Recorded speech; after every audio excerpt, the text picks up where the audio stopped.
Are you having a hard time getting your weed eater started? Or when you do get it started, you pull on the accelerator and it bogs down? Well, I'm going to show you how to remedy that. I'll show you a quick fix possibility, and I'll show you what I did to mine. There's two fuel adjustment screws on the carburetor, and one is for the high side and one's for the low side. You'll see an H and an L there. What you can do is take great stuff straw or electrical connectors and slide them over the high side or the low side, whichever needs adjustment, and you can turn it.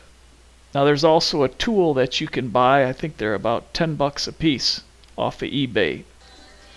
What you do is just slide either the straw or the electric connector over that screw. I'm doing the high side there, and if you're not getting enough fuel, turn it half a turn counterclockwise. If you're getting too much fuel, turn it half a turn clockwise, and that just may fix your problem.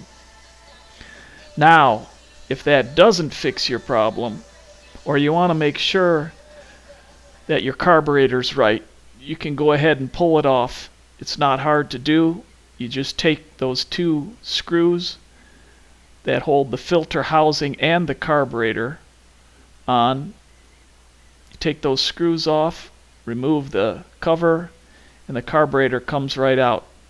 Pull off the fuel lines, disconnect the throttle cable, and you're set to go.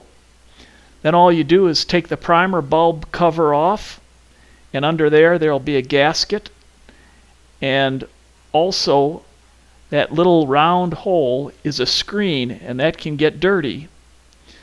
So you take a toothbrush and some gasoline and brush that out, clean the ports, or like I'm doing, take air hose and blow it out, and that'll clean that out. While you have it off, I also am cutting grooves in the fuel adjustment screws.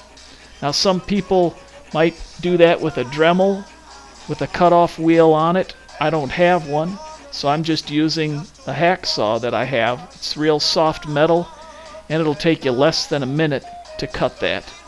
Now be careful if you put it in a bench vise like I have, that you don't squeeze that too hard, because you don't want to damage the carburetor. You could even hold it just in your hand on a workbench and do that. And that's what it'll look like when you're done. You want it about 1/8 inch deep, just for a flathead screwdriver to fit in there. Then it's just a matter of reassembling the primer bulb cover, snugging that down, putting the carburetor back on.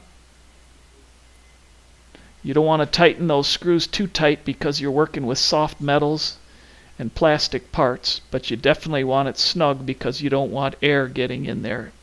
You want a tight fit. That could affect the way that the engine runs if air can get in.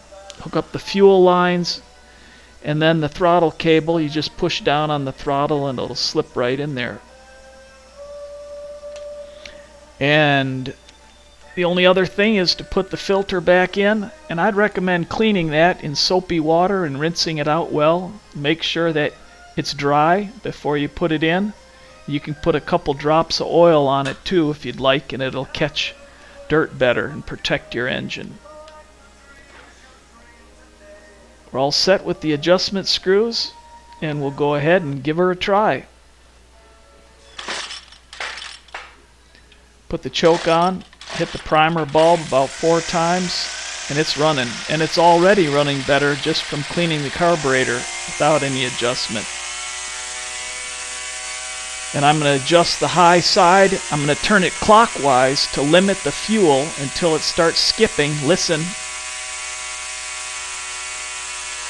Hear how it bogged down just a little bit there, and I back it off 1/8 to 1/4 of a turn. And that's the way you want that set on the high side.